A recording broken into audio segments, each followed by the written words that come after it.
Okay, so I sent you this top 10 ways to generate more sales, and I wanted to go over each of the top 10 individually, just drop a little bit more of information about each one. Number 1 is take notes on products or treatments patients say they are interested in for the potential upsell. This would have to do with any mention of a service or special offer. They might have mentioned products that they're interested in.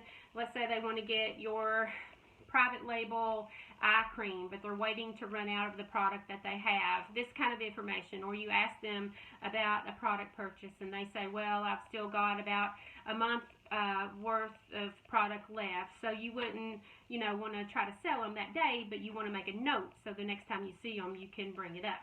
Okay. Number 2 is take notes on the details that's pertinent to the relationship building, which is so valuable with the patient. You see so many different people. It's not realistic to think that you can memorize everybody's names, hobbies, personal interests that they mentioned during a visit, important plans.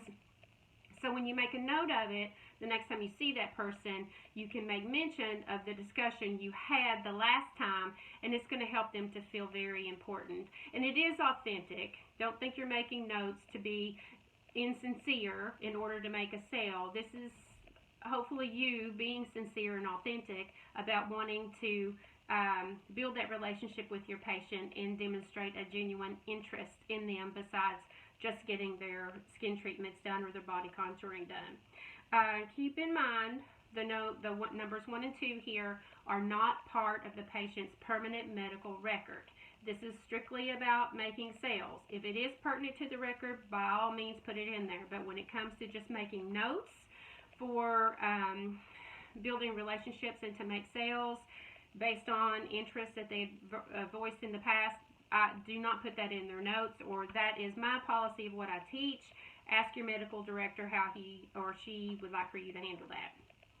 Okay, number 3, review charts prior to the patient's visit so they have your full attention at every visit. Note any pertinent information that would be useful to the success of that visit.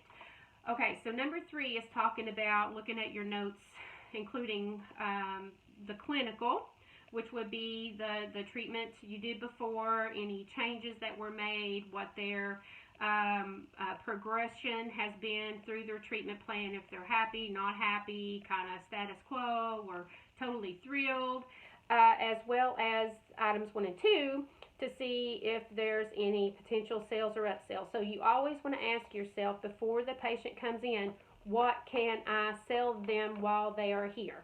There is nothing wrong with that. Yes, that is salesy, but you have got to say that to yourself. Otherwise, the patient's just going to come in, you're going to work on them, and they're going to leave. And you won't make any money. You won't make any sales. And in order for a practice to be successful and for you to have a great place to work, you got to make those sales. So make sure you review the charts before they come in every single time. Number 4, between patients, you want to call them to see how their treatment's doing. If you haven't seen them in a while, you might call them and let them know that you thought of them. And a lot of times you'd be surprised. You're not bothering people when you do this. It might think it's like, oh, I'm making a sales call. Most of the time, people have you on their mind as an appointment that they need to schedule, but then they don't do it. Life gets in the way, or, oh, I can't afford it, or, I don't have time. But when you make that phone call, often they'll say, thank you so much. I'm so glad you called me. I've been meaning to call you for a month, for 2 months. So, yes, let's get me on the schedule. Okay, so make sure you use that time between patients wisely to work that lead list and try to get your patients back in, or even better, go ahead and sell your special offers or any interest they may have just right over the phone. Number 5, incentivize purchases with treatment add-on and dollars off. Okay, so rather than give somebody $100 off, you might incentivize a treatment plan by offering them like a date night peel or a mild to moderate exfoliation treatment, keep their skin polished, help their products absorb more readily, enhance the results that they're getting with their laser treatments. You're going to find you're going to have a lot more success in selling when you add services rather than taking dollars off. Number 6, take time to educate patients on the importance of the laser or device treatments before just selling an injectable. So you might have a full day of injectable. Patients can turn in to an incredibly high revenue day with lots of profits because it's a trifecta. People need to take care of their skin. Their canvas is extremely important. They need the injectables, and then they need the laser treatments.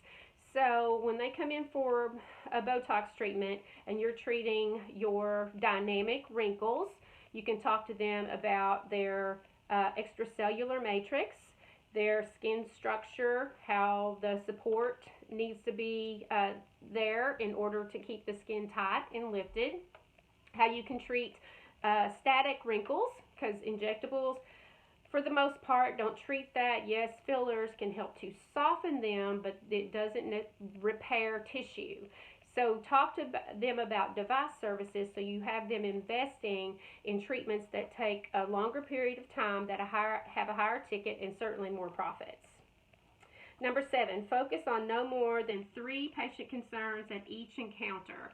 So every time the patient comes in, you're going to tell them what they like, what they don't like, and what they'd like to see an improvement in about themselves. Give them a mirror, let them tell you, and if they start at the top of their head and go all the way to their toes with 10 different things, just take the top 3, because that's all you can address. That's all anybody can budget usually at any one time anyway. So just address those top 3 concerns. Otherwise, you're going to find that your time with the patient, especially a new patient consultation, is going to be incredibly scattered and overwhelming, and they're not going to buy. So stick with the top 3.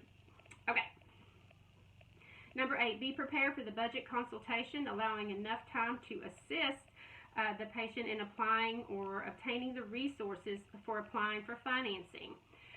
This is often a common problem, is you get all the way through the consultation or the subsequent appointment, and then at the end of the appointment, time is up, and there's no time to sort it out as far as where the money's going to come from to pay for the service package, I should say.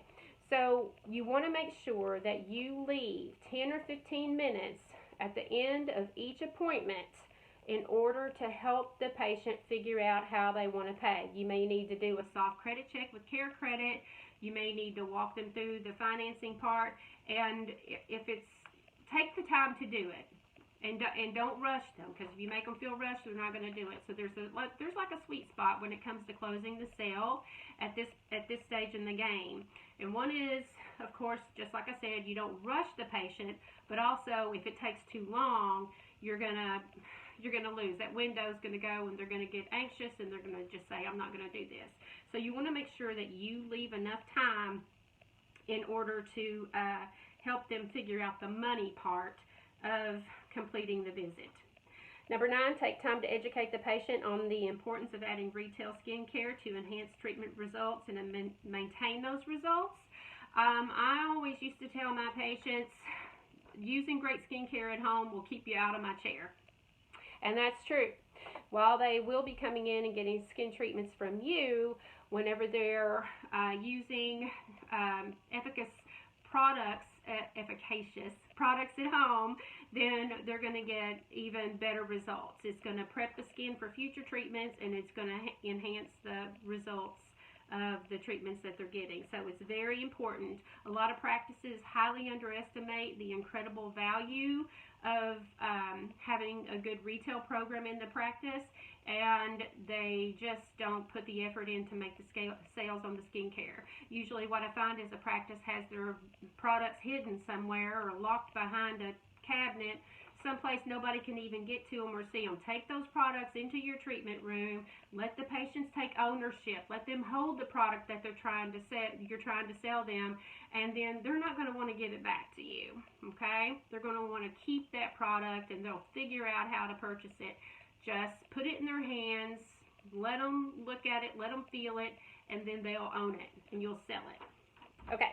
Number 10, most important way to generate more sales is to allow 10 minutes at the end of each treatment to make a sale. If you are booked solid with no time between patients. You may work hard all day and never sell anything. The last 10 minutes of the visit is when the sale is closed. Now, I mentioned this already, so this was an opportunity for number 10 for me just to reinforce what we had already covered with that, and I cannot emphasize that enough. Don't wrap up a treatment and say, okay, that's it, see you next time. No. The aging never stops, body contouring needs never end, nor should a treatment plan. So don't let your patients leave without discussing what their next step is in their next purchase. Okay, thanks. Bye.